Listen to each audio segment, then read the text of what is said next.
A community is mourning tonight. Friends and family gathered today to celebrate the life of Saveion McConnell, the 19-year-old shot and killed by a Lafayette County deputy earlier this month. KCTV5's Ali Espinosa is outside Lee Summit North, the high school where he graduated just last year. Just behind me is Lee Summit North, where Saveion McConnell walked across the stage exactly 1 year ago.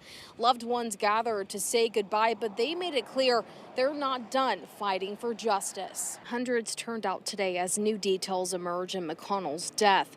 State troopers confirm a Lafayette County deputy's patrol vehicle struck McConnell while he was fleeing on foot before the shooting that killed him. Troopers say he got up and kept running. No weapon was recovered at the scene.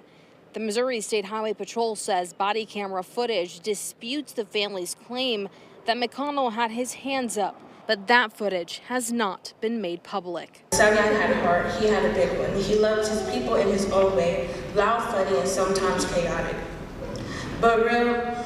Besides our mother, Saveion was the realest person I know. That's just how she raised us. As of right now, we have not gotten an update on this case, but Missouri State Highway Patrol says all of the findings will go to the Johnson County Prosecutor's Office. Reporting in Lee Summit, Ali Espinosa, KCTV 5 News.